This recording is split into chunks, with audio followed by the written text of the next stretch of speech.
Sembina. Okay. Hi, everyone. Thank you for joining today's session, our first global academic dialogue session, giving you a platform to share and learn teaching best practices and research from accounting and finance academics around the world. So I would like to share with you the agenda for today. First up, I will do a quick introduction of myself and the speaker, and then we will hear from Professor Saravanan, followed by a Q&A session. I hope many of you will have questions, and we will end in an hour. I hope that all of you will stay throughout the webinar and will contribute to the Q&A session. So I'm Karen Pang, and I lead the Global CIMA University and Academic Center of Excellence. I've been with CIMA for many years now, 15 years, and have worked closely with universities around the world.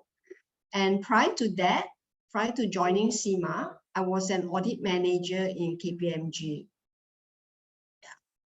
So that's a little bit about me. Professor Saravanan is a faculty member in Multimedia University, Malaysia, where he holds various leadership roles. He teaches and conducts research in digital topics such as predictive analysis, fintech, ontologies, blockchain, cryptocurrencies, semantic web algorithms, Web 4.0, and many more. I've worked with Professor Saravanan over the last 5 years, and he is an active CIMA academic champion representing MMU and was a winner of 3 CIMA Global Excellence Award for Research and Teaching. He was a trainer for CIMA University and academic partners on blockchain, cybersecurity and digital strategy in many countries such as Malaysia, Indonesia, India, Pakistan, and Sri Lanka when we launched the 2019 CIMA syllabus. He helped many academics understand the new digital topics better, and it was a privilege for me to be able to travel with Professor on these trips and really learn a lot from him. However, he's not all tech. In fact, he was an auditor in Accenture and an accountant in IBM in his early career while pursuing the CIMA qualification, after which he became a system analyst and pursued a PhD in computer science at the George Mason University in the US as a Fulbright scholar. So let's start the session, and I'd like to pass the floor to Professor Saravanan. Over to you, sir.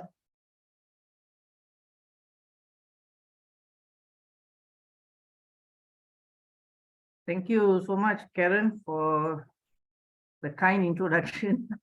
I can't believe you've been talking about me. Yes, thank you once again for organizing such a wonderful event like today.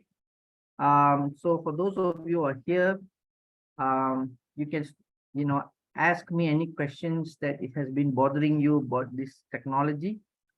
The topic that I'll be talking about today, or more so sharing today, is on the topic of audit provenance and trust. This actually came about an idea when I was invited to submit a book chapter in the year 2019. So I wrote a paper, and it was on blockchain for audit provenance and trust, push factors, value creation, and challenges. This was the paper that I wrote. It was basically me thinking about how I can make blockchain work for audit. And there was not much work at that time. So I was invited to submit a book chapter. So I said, okay, let me write something. And then suddenly, beyond my belief, everyone started reading and asking me for the paper and things like that. So that's how it all started. So if you've been in audit, or you've been somehow working on audit, you probably know the essence of audit is basically to look for evidence, or what we call evidence gathering, right? Audit is all about evidence gathering.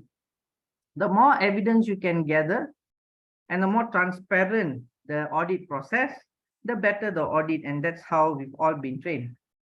So today, in today's world, in today's context, there's one technology that can actually support us in this process: better transparency, better audit trail, and what I like to use the word provenance. There's something that we have today in front of us, a technology that we can capitalize, and that technology is none other than blockchain. So I'm going to help you to kind of simplify this, and I'll start the ball rolling by talking about Edelman and Trust. So in my agenda, I will touch about Edelman and Trust barometer first, then I'll look at provenance overview, then I'll talk about the blockchain overview, value proposition, and finally value creation. So who is Edelman and Trust, and why all this fuss about trust? So as you know, we all have seen, heard, read, the finance sector has always been listed as the least trusted sector among the other sectors that you see. You know, the least trusted sector has always been finance. There's something about people's perception about finance, or financial services. They've never kind of got around, you know, improving this score. 2013, you can see the index is about 46. 2014 improved a little bit, but still always the lowest. And if you're asking me what is the data today, just about there, still in the bottom. So we have always been in the bottom. So why don't people actually trust us, the financial people, or those who are in the finance sector? Simply because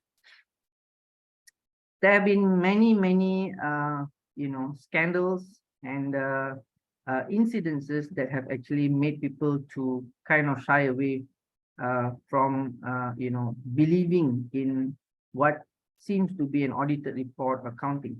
So people have always been, you know, manipulating records, manipulating reports, and therefore, even though in theory we want to be compliant, we want to be true and fair, and we want to have trust in the reporting, in practice that is not happening. And we'll come to value creation later, but this is where the crux of how the technology will fill this gap. That's where this topic, today's discussion, will be all about. So here are some items that I've actually picked up on a series of scandals: WorldCom 2002, Health South 2003, Enron 2001, and the list goes on. Freddie Mac, Lehman Brothers, Bernie Madoff, Satyam Taiko, the list goes on. Here are some of the other lists, including the auditors who are involved. You have Arthur Anderson, the company that I worked for before. They are there. PwC, EY, all of them are there. Supposedly, people who, you know, are supposed to help us be true and fair, and, you know, all those nice, wonderful things that we talked about. But so happened that it is not happening. So when we cannot empower and trust people, why don't we have a technology will help us do that? But before we do that, we have to understand what audit is. So in essence, audit is about evidence gathering, and I like to break it up into 5 subcomponents: inspection, observation, confirmation, recalculation, and analytical procedures. Now, these 5, in my opinion, I feel that these 5 areas or trust, or we call the unique selling points of audit, is basically very easily implementable in the blockchain technology. So before we go on further, let me just talk about the most unique selling point of blockchain technology. Blockchain is about provenance. So we mustn't forget this. There might be many applications, but the core aspect of blockchain has always been about provenance. So what is provenance, right? So let's look at the definition of provenance. So there are many definitions. One of it that I can just pick up for you from Merriam-Webster's dictionary is traceability. So you can see here the keyword is traceability, artifact, and its known traceability is what we call known provenance. Then there are many different examples. You have tracking provenance, you have shipbuilders and provenance of ships, and you have provenance that trace back to who are the composers or the people who have created certain artifacts in the past.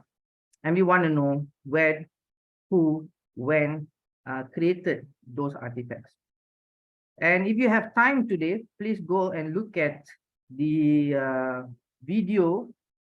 There's a video on YouTube, and the title of the video is The Journey of a Man. So this is a video that talks about how the human race came about, where we came from, and our provenance traces all the way back to Africa. So if you look at L1, right? So wherever we are, if you see all those arrows, they all trace back to one place where we all came from. And that's none other than Africa. And that's where we're looking at. So today we have, DNA analysis that can help us trace back our roots and where did we come from. So we are looking at DNA as one good example of provenance today. But when we come to the topic of blockchain, I like to again reiterate that blockchain is about provenance. So if we just talk about the technology and forget about the principle of the technology, then we're missing the point. So traceability, going back to the root of the document, where it came from, who created it, who signed off, when it was signed off, all that history and the traceability of the history is what I like to call provenance. There are many dimensions of provenance. We have something called data provenance. This is to looking at attributes of the data, what sources were used, who created the data, which version is the data in. Is it possible for us to check on which version happened when? Is there a timestamp, a date? When was the document created, who created the document, etc., etc. This will become data provenance. And the other two categories are management of the data provenance, and the third one is the usage of the data provenance. Many of these things are quite similar to what you will see in Wikipedia today. I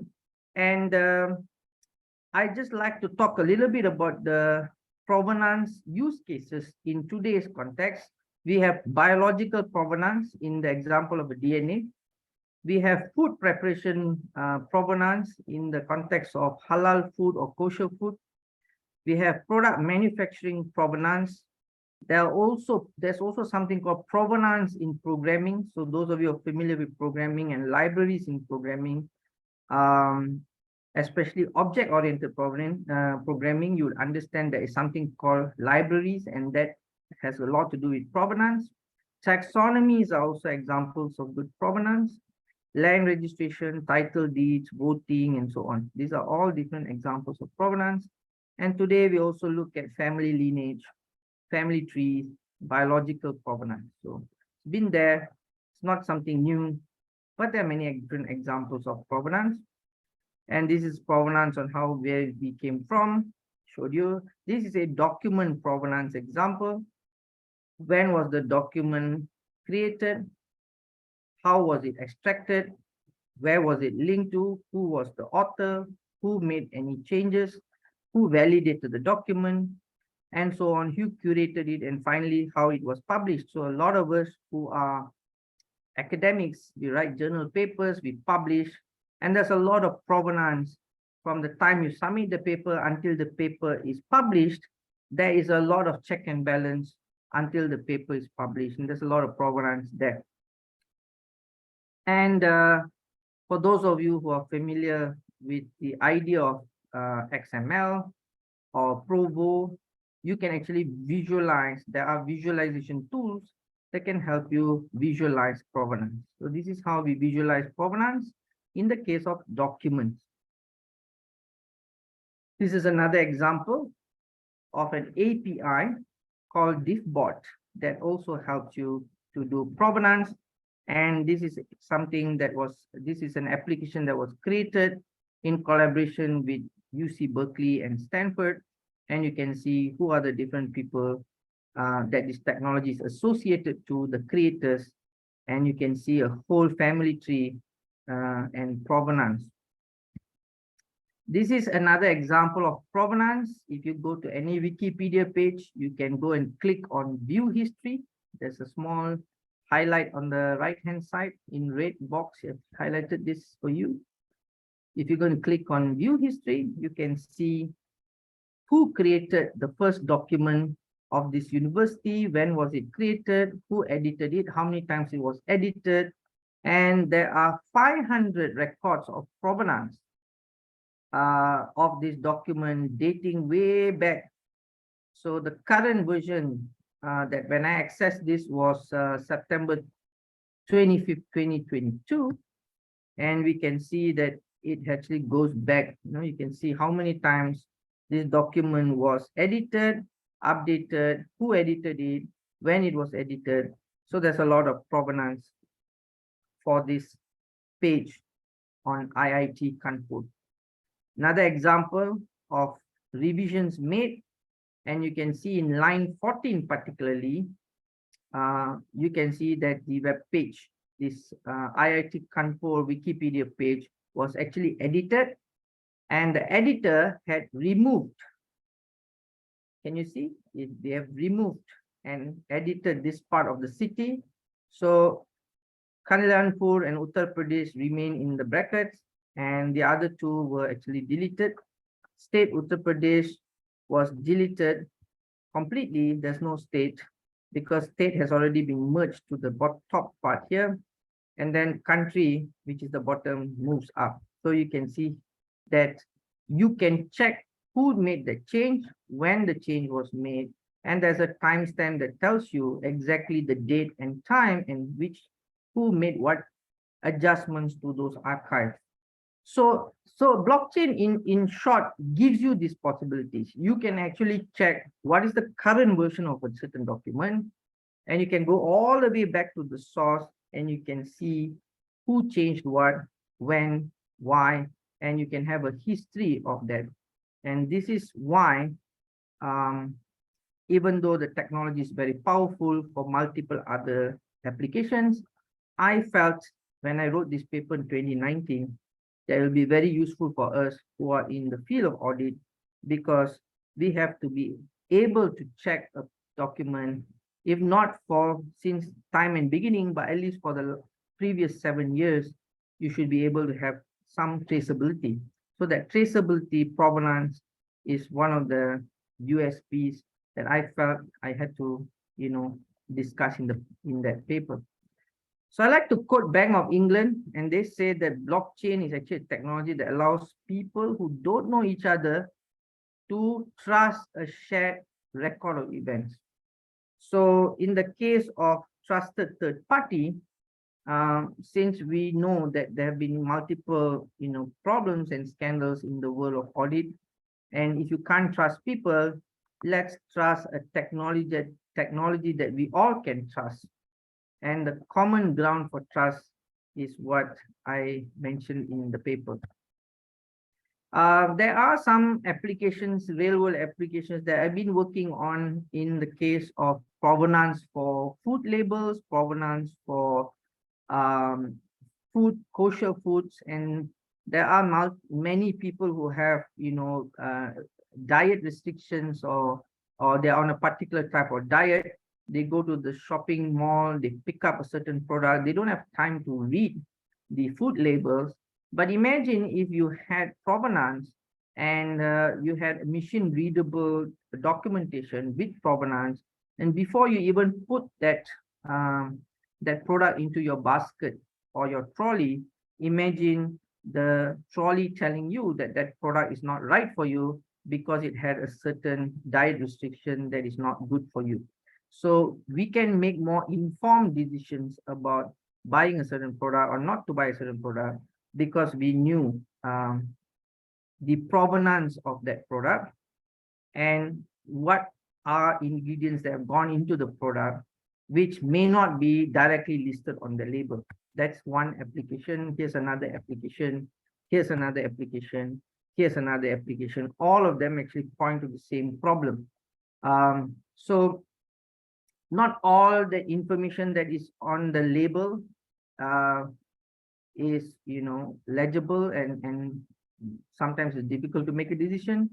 And we don't know if the provenance, like for instance, in the case of halal food or Jain foods, you want to know actually the process of making that food as well, not only what ingredients are in that food product. So the smart contract element within the blockchain enables us to actually check on each point where the provenance was actually embedded for that product. So in the case of halal foods, we are talking about very interesting, there's a very interesting definition which I learned for the first time in my life.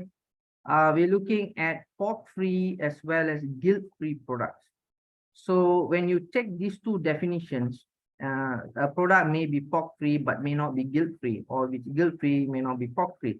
So we want to be able to have that provenance to check whether that product is both pork-free or guilt-free. And of course, there may be thousands of ingredients and it's humanly impossible for us to validate everything. But if the data is available on the blockchain and it's made machine readable, then very quickly we can get the answer to the question and we can qualify a product to be halal or not. And this is for products that are also in the same category for diet preferences or certain products that may be, environmentally friendly. And today we're talking about being green, we're talking about carbon footprint and many other things. And if you want to be able to validate those things, in your product, then there's always a supply chain that can be embedded on the blockchain. And the buyer, the user, whoever the customer is able to scan the QR code and validate all the way the provenance of that product from the, foundry right up to the shelf on the shopping mall, I've written some quotes in the past. If you look here, I've used RDF to conceptualize the idea. And these are some of the data that I've actually been working with in the past. And there are many ways to actually develop the algorithms and to have the public ledgers, built up, but it's a tedious task. So provenance overview is over. I hope I've made it simple. So it's all about traceability, and that's the first value that that's the main value that we want to look at when we talk about blockchain. So blockchain, I think many of you probably heard this or seen this information.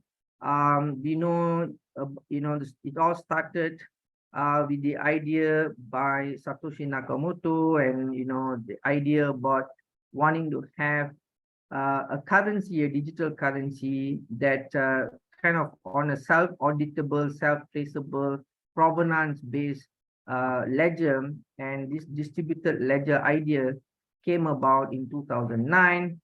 And of course, we want the data to be, highly encrypted, protected. And therefore, a lot of these ideas about using a hash code or hashing technology came into play.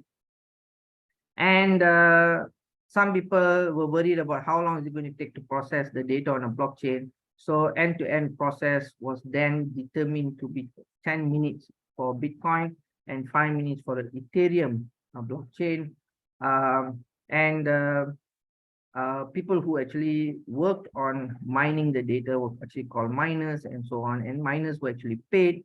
So this story goes on, and one of the last things that was determined was about, you know, these Bitcoins, and then was becoming very popular. And how many Bitcoins will there be, you know, in the world? Is there unlimited supply, or is there going to be a limited supply? And that also was answered. So the first use case really for blockchain was cryptocurrency, but we didn't stop there. We have gone into provenance for food. We have gone into provenance in the case of DNA analysis. We have gone provenance of healthcare. And there are many other things that provenance, the application of provenance has been extended to. All right, so just sharing that for people who are doubting about, you know, whether this is happening, to what extent is the, you know, reach out of a blockchain, we can see that there are three main blockchain platforms. We're looking at a public blockchain, private blockchain, or hybrid blockchain.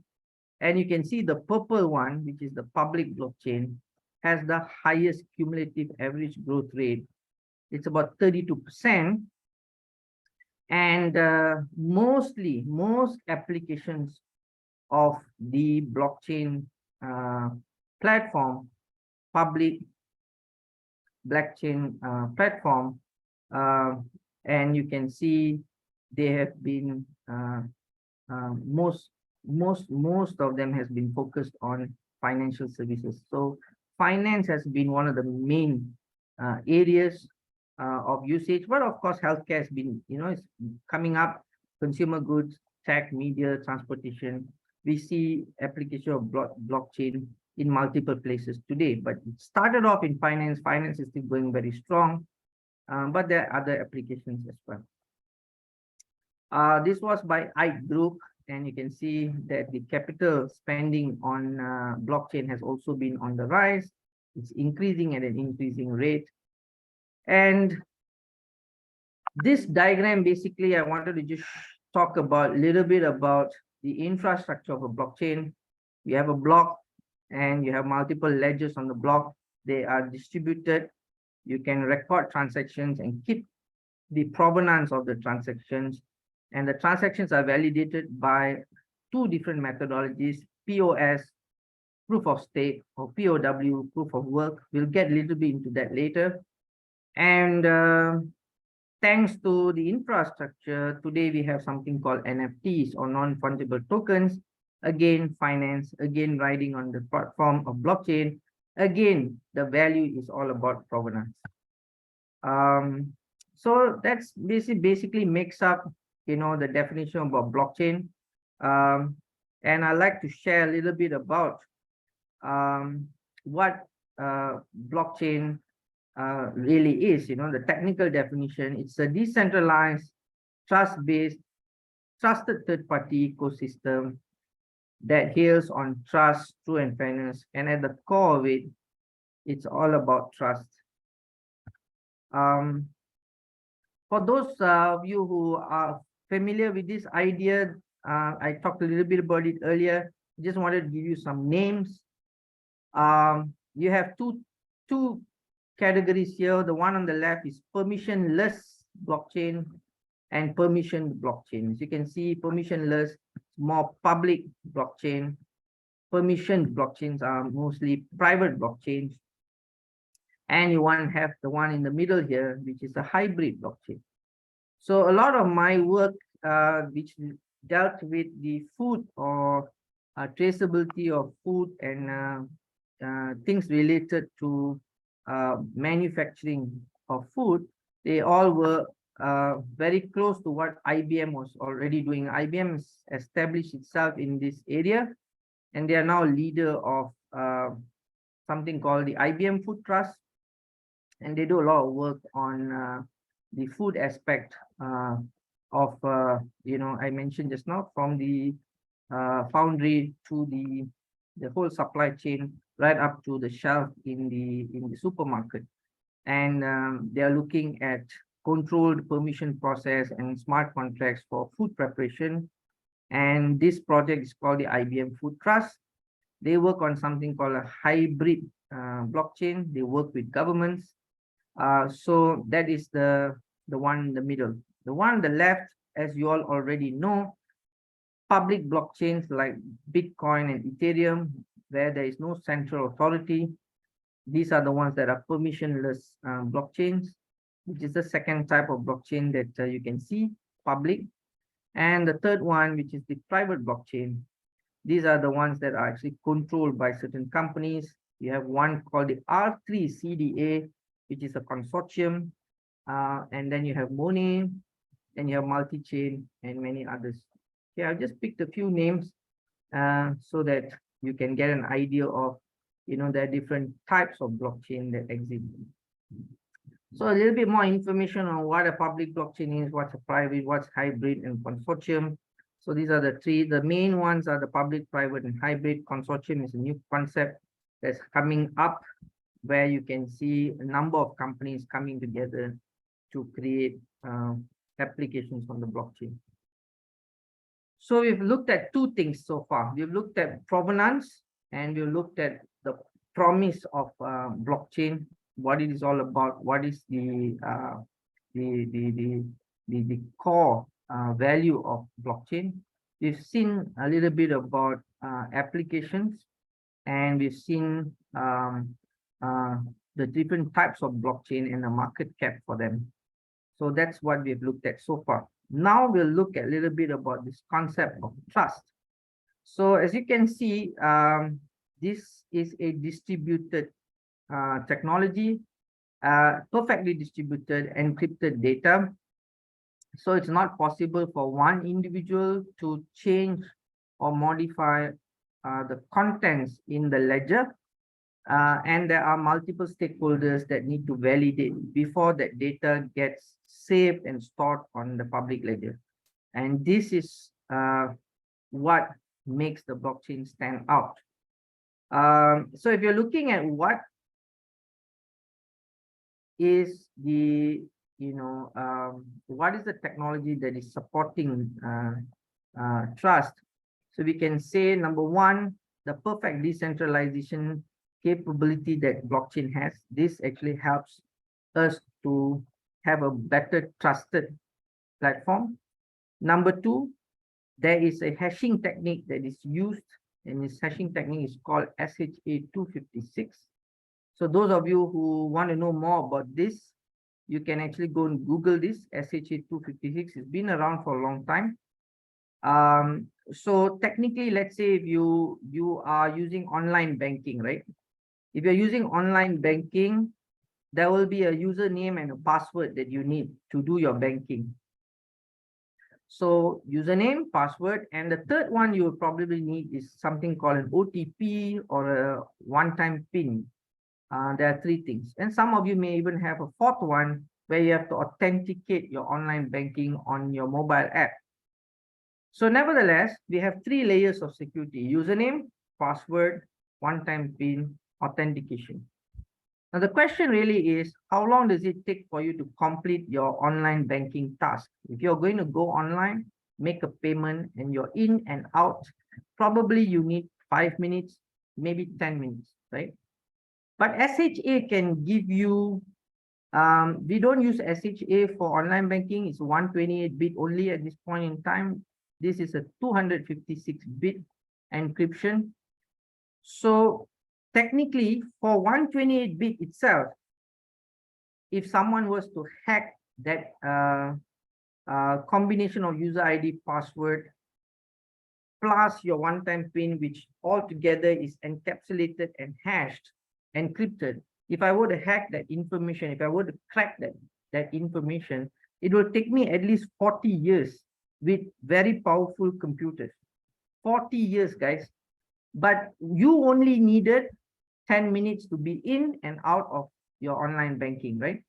So that means this is what we call PGP. It's pretty good privacy. It's pretty good for what you need.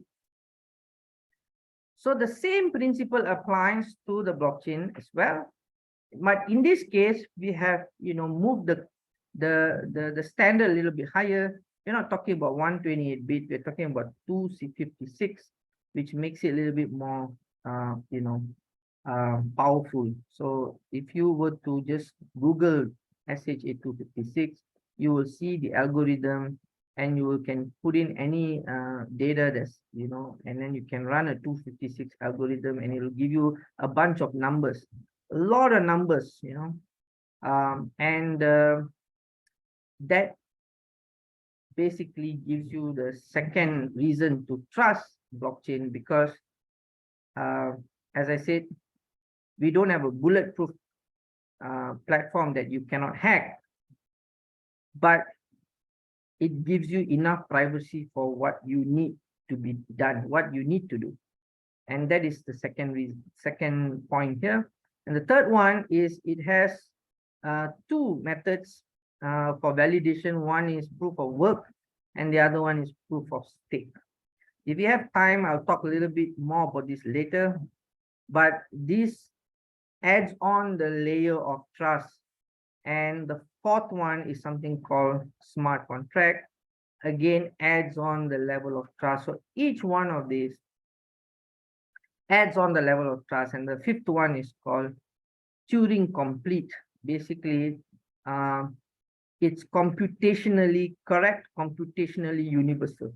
And this is the fifth layer that helps you to create a trusted platform. So blockchain platform is a trusted platform because it has many layers of trust, not just one, but you have 5 that I've listed here. And maybe we'll talk a little bit about that later. So those of you who want to read more about proof of work, there was a paper that was written in 1993, long time ago, by Cynthia and Moni. And this was in a conference called the Crypto 92 Conference, Proceedings 12th Annual International Cryptology Conference in Advances in Cryptology.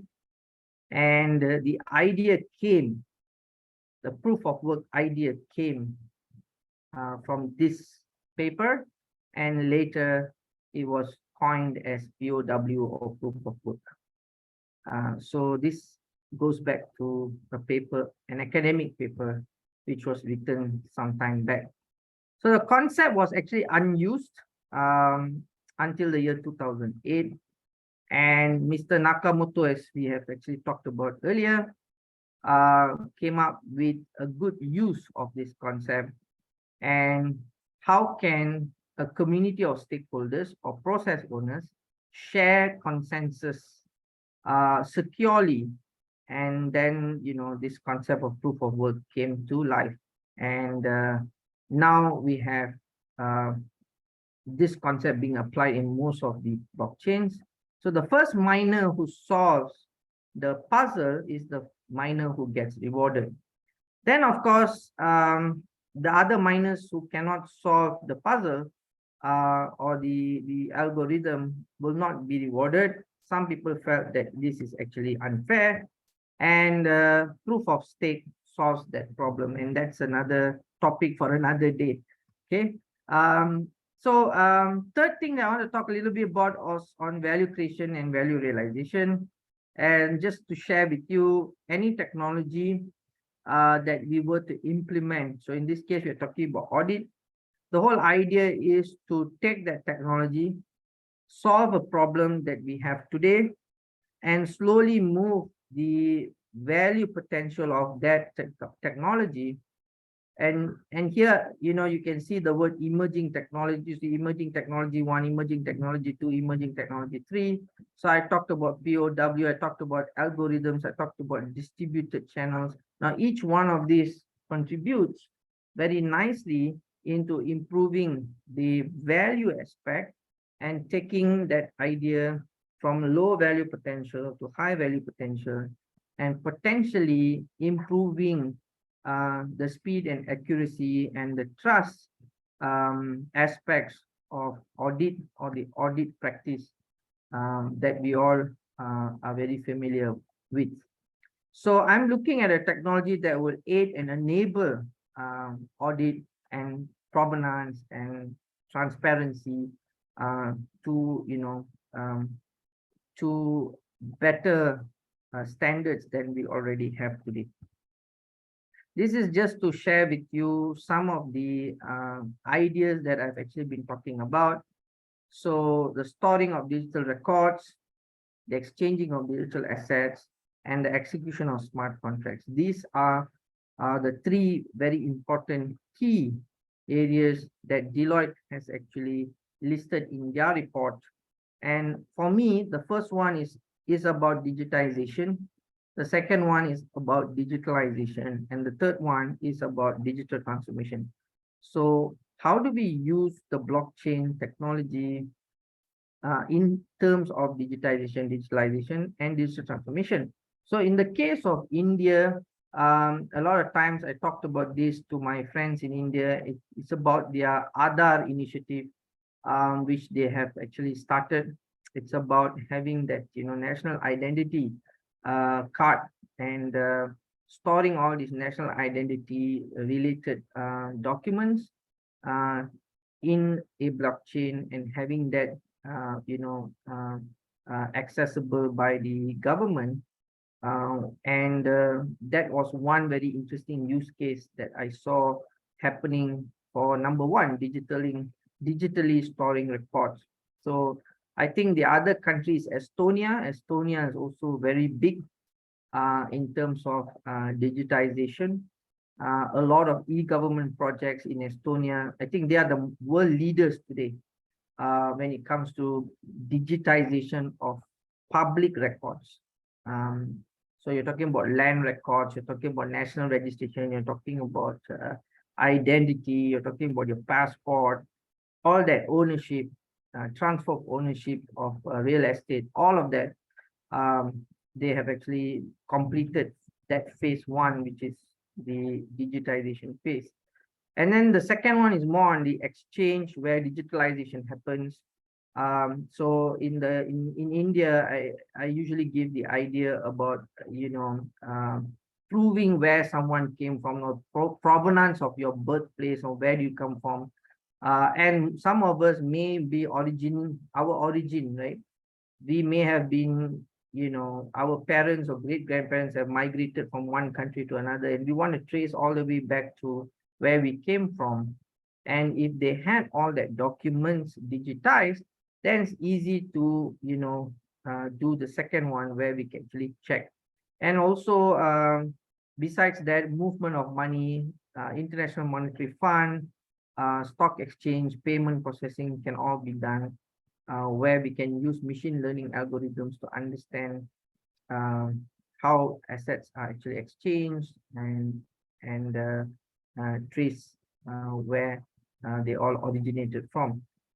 And the last one is on having smart contracts as part of the blockchain. And there are many use cases that you can think of. One of it is for verifying, like earlier I talked about kosher foods. And like kosher foods, there are many other areas where actual contracts have to be established. Okay, so when you go online, you want to sign up for a service, there are a lot of forms that you have to fill up, and we click yes to all the time. So some ground rules on verification, implementation of contracts, as we commonly call in the real world, can also be established on the blockchain. Okay. This is just my illustration of how the complexity of the world can be solved on the blockchain. So you have hyperledgers, you have what we have, the smart contracts here, over here, you have the platform, all these exchanges happening, and then you have multiple public ledgers that are actually contributing. So all of them, you see those arrows actually contributing to the changes. A little bit on NFTs, they've become very popular today, again, because of the ability of provenance, smart contracts that have already been established. So now you have another piece of crypto asset that is actually executable on the blockchain. So for those of you who want to actually learn a little bit about this, I think I did a webinar on NFTs sometime back. If it's available, you can probably go and look at the video on my NFT. These are 10 public sector use cases which has been listed by Deloitte. And please take a look at this. These are the ones that have actually been agreed by some of the governments. So you have digital land registration, voting, identity management, and so on. So the green ones are basically reflective of what projects are in progress. The blue ones basically have been planned for, and the dark green at the bottom are the ones that have actually been announced. So I think I have come to the end of my talk. Now I will look at your questions. Hopefully there are some questions. I think there are 10 questions. I will address each one of them. From the first question by Hon Kang. I hope I've pronounced your name correctly, sir. So your question is, there is a blockchain project called Viken Foundation that also involves supply chain and tried to apply smart contract into supply chain management. But people who disagreed with them cited that the business wouldn't disclose the sensitive business information. So they will this concept. Okay. So I think let me translate this. I think your question is, would it work? Will the concept still work? Right? I hope I hope I've translated your question correctly. Okay, again, good question. Thank you, sir, for the question. My answer, my take is this. I think the people who are in this group or the stakeholders still do not clearly understand what sensitive information is. Okay, remember this, you are not on a public blockchain, right? If WellChain Foundation has created their own private blockchain, then there won't be any problem, because the data, you are privy, you are a process owner, so you are privy of the data. But unless you go on a public blockchain, like what you're talking about here, then of course, information, there will be something related, some sensitivity to information, but they are highly encrypted data. So unless you are not part of the process owner, you will not have access to it. So it's not really a problem. Okay, so in short, not really a problem. They have to do a little bit more homework to understand this better. Thank you, Hong Kang, for your question. I hope I answered your question. Okay. All right. And Anju has helped me to, explain a little bit. I think, thank you so much, Anju. And Rabi is asking, Rabi Mukuma, is it possible to share video link? Okay, I think that will be answered by Karen already. And Anju, I'm working with many Web 3.0 projects. If anyone interested, you can connect. Thank you, Anju. I will connect with you too. Let's see what we can do together. Can we have some cases that apply blockchain? This one, I think Karen will share with you. She knows everything about what I do in case studies. So Karen has all my case studies, which we have used for academics, workshops for academics. So happy to share with you, sir. Ibrahim, thank you, sir. Anju also has a white paper. Thank you, Anju. Ibrahim has another follow-up question. How can we bridge the gap between accountants and technology skills? We are actually already doing that in a number of workshops. We are trying to help. We can't teach everything, but at least make the technology understandable so that accountants can, appreciate what they can use the technology for. So Karen is doing a fantastic job with this, sir. In University Malaya also, there are a bunch of people that we work with. They're also doing very good work. And I think you should reach out to Karen for future webinars and seminars, whatever workshops. And we're happy to support you, sir. Last question is by Yudos. Yudos, What are the chances that accounting and finance blockchain-based applications would use public ledger rather than private or hybrid? I think they would prefer going for a consortium-based blockchain rather than private or hybrid. Okay, thank you, Yudus, for your question. Hope I've answered your question. Thank you, Mukesh. Slides, I think Karen will be able to, share it with you later, I'm sure. No Prof, worries. there's another question on the Q&A tab. Another question. Another question. On Did I? the Q&A Another tab. question, yeah. Let me check it again. The Q&A, not the chat. Q&A. Maybe I All right. share. Thank you. Thank you. So Ibrahim has a question on Q&A. Thank you so much. Thank you, Karen. Can we say it is best to be applied in money transfer? Do you think blockchain will replace the bank transfer function? Okay. Thank you, sir. Ibrahim. Once again, good question. Money transfer has been the first use case. We've been using it for a long time, simply because PayPal, Western Union, and some of the other money transfer platforms that we had, they have been deliberately charging a lot of fees for the transfer. So the fees for transfer have been about 25 to 30% fees, just the fees to transfer money. And that was one of the reasons why blockchain became very popular, because they didn't want too many middlemen. So yes, the answer is correct. Money transfer is one very good place to start. We've already been doing that. And the second part of your question is, will it replace banks? The answer is banks have also moved on. They are also enabling movement of Bitcoin and other cryptocurrencies. And if you are not aware, Maybank allows you to move your Bitcoin up to 4,000 ringgit every single week. So they have also moved on and things have changed now. So banks are not fighting this, they have embraced this. So I hope that's good news for you, sir. Oh, there's another question. Thank you, sir, Ibrahim, for your question. There's another question. Oh, not a question. Okay, thank you, sir. So over to you, Karen. I think, oh, there's one more question. Sorry. Continue with your answer regarding whale chain, sir. Do you mean if that whale chain is on a permission blockchain, then try applying smart contract? Yeah, definitely. Smart contract, shared consensus will definitely help it to work. Yes, I think you summed it up well. Thank you, Hong Kong. I hope I've answered your question. Sauli has a question. I just sold my car today via application of a commercial bank connected to the government register. Took me 5 minutes, didn't realize the blockchain. Thank you. Oh, yeah, wow, wonderful. So you are a user of the blockchain. Congratulations.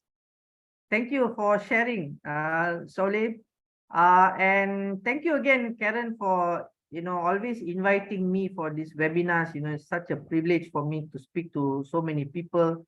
And I was blown away when I looked at the number of people who registered. So thank you again, Karen, for putting me on the spotlight.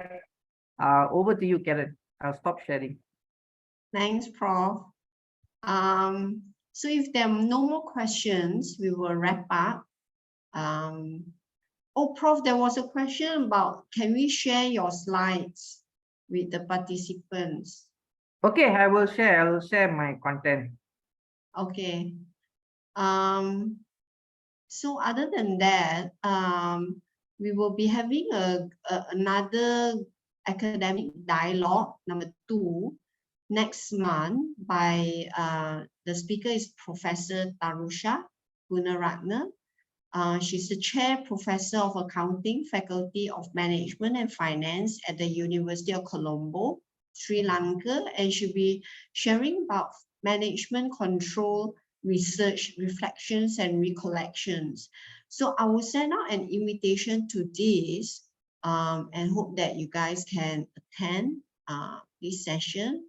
And we have another session in April who will be sharing by Professor Dr. Maria Shaigan on the conceptual changes in accounting by influence of sustainability development of business. So she'll be talking about, she's from Kyiv National Economic University, named after Vadim Hetman from Ukraine. So I hope that you guys can join that session as well. So other than that, if there are no more questions, let me see in the chat. Okay, there are no more sessions. I hope that everyone enjoyed the session and learn about blockchain and what you can do. I think importantly is that you can continue to share what blockchain is with your students in a classroom.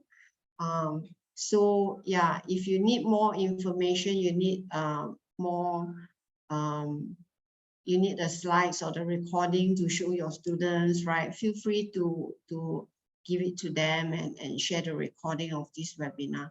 I'll be sending out the recording after this. Yeah, maybe next Monday. Okay. Thank you, everyone. Have a great day and hope to see you all again. Bye.